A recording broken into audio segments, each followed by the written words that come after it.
We're excited to have the opportunity for the residents to be able to drive ATVs, UTVs, and golf carts on city streets. There are some rules associated with that as it relates to state highways and time of day on certain different vehicles, as well as how old you need to be to ride those vehicles around town, and the chief will get into that. But I'd like to thank the citizens for their patience as it relates to opening up full access to these vehicles. We have had ordinances on the books in which people have been allowed to ride golf carts as well as ATVs around the community, but in a restricted fashion. And we feel that as a council and city staff at this time, it's appropriate to go ahead and open the restrictions up a little more.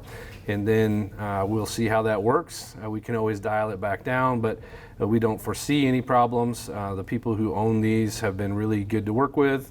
And I think you're going to see some additional quality of life added to the residents in town to have the ability to ride these around. And with that, I guess I would kick it over to Chief Warburton to talk a little bit about the specifics, do's, don'ts, what people can expect. I would say that this does go into effect next Wednesday on the 27th.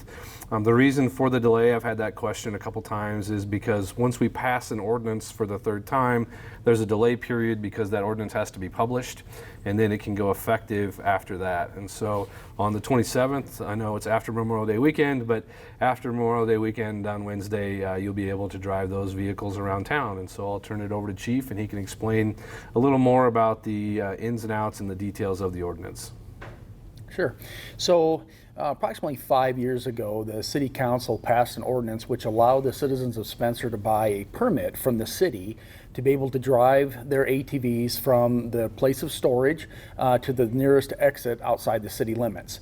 And although that has gone over fairly well, with no issues from the law enforcement at all, it was decided that we had a group of people wanting to do more.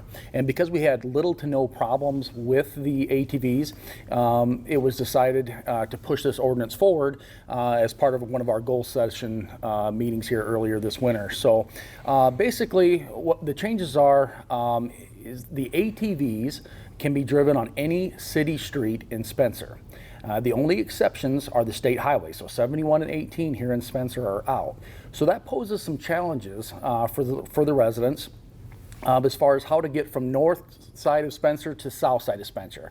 So the Grand Avenue Bridge is out. It's off limits. There is no way to get a permit from the state. So the only way to get from north end to south end legally is to go around on the bypass. Now, ATVs are going to be allowed to be driven 24 hours a day, 7 days a week, as long as they get a permit from the state to register their ATVs. Now, the drivers of those ATVs have to be 16 years of age or older, have a valid Class C license or higher, but 16 and 17-year-olds have to have the ATV safety certificate, but 18 years old, you do not. So otherwise, there's really not a whole lot of restrictions. They have to obey the speed limit, and just like any other motor vehicle in Spencer. Now, crossing Grand Avenue, Highway 71 and 18, you can make a direct crossing of the roadway at any point at any intersection, as long as it's a 90-degree crossing of that roadway, but you cannot drive on such roadways. So you're going to see a couple of signs over on East Park Street and West Park Street, and then on the 4th Street South, reminding ATV riders that they will not be allowed over the bridge. Now, golf carts are a little bit different. Golf carts do not have to be registered with the City of Spencer at all. You still have to have a valid Class C driver's license. Same restrictions apply. They cannot drive on 71 or Highway 18. You can only make the crossings, the direct 90-degree crossings, but they're only going to be allowed to be driven from sunrise to sunset. And the other additional requirement is the golf carts have to have a slow-moving vehicle sign and a safety flag attached to their golf cart. So some questions have come up of, what size sign do we have to have? It is the traditional slow-moving vehicle sign that is required, and that has been in part of the ordinance since 1984. So nothing has changed in that aspect at all. And in fact, when we started looking at some of the other data from the other surrounding towns that allow golf carts, they were all very similar. All had to have the slow-moving vehicle sign and the safety flag. So I see if at some point in time, if the golf carts progress and we don't have any issues with them, I would assume that they might be looked at in the near future as far as opening that up to extended hours past that. But it all depends how the citizens of Spencer react to this ordinance and how the citizens use it, you know, if we have any issues or problems with that. So the lighting is required on the ATVs past sunset. So after your sunset, you have to have your headlights and tail lights and brake lights, all that good stuff. But during the day, they do not. So same way with the golf carts. They don't have to have lights on their cart as either, just up the slow moving vehicle sign. As long as they get registered through the state of Iowa, get their sticker on their ATV, they'll be good to go as far as registration. The permit for the city is no longer required. So insurances, that's the other question here that seems to come up. They still have to have insurance, just like your motor vehicle. When you get your insurance card, you have to carry proof of insurance on both your golf carts and your ATVs. So those requirements are all still the same. All the traditional motor vehicle laws apply. Golf carts, though, they ask you go as far over to the right-hand side of the roadway as possible to allow for vehicles, obviously, to pass. There's no riding two abreast in a lane or anything like that. And the other exception for golf carts is that they do not allow golf carts to be parked on the roadway.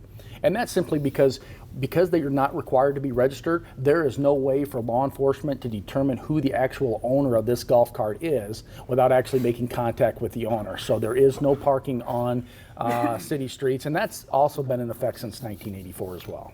There's no ATVs on any of the trails, no motor vehicles at all on any of the trails or any other. It may be tempting to drive it on the city parks or anything like that, but they are not allowed. The only places they can go is where a traditional motor vehicle is allowed. Golf carts, ATVs, the drivers are encouraged to use hand signals, which is required by state law, both for ATVs and golf carts.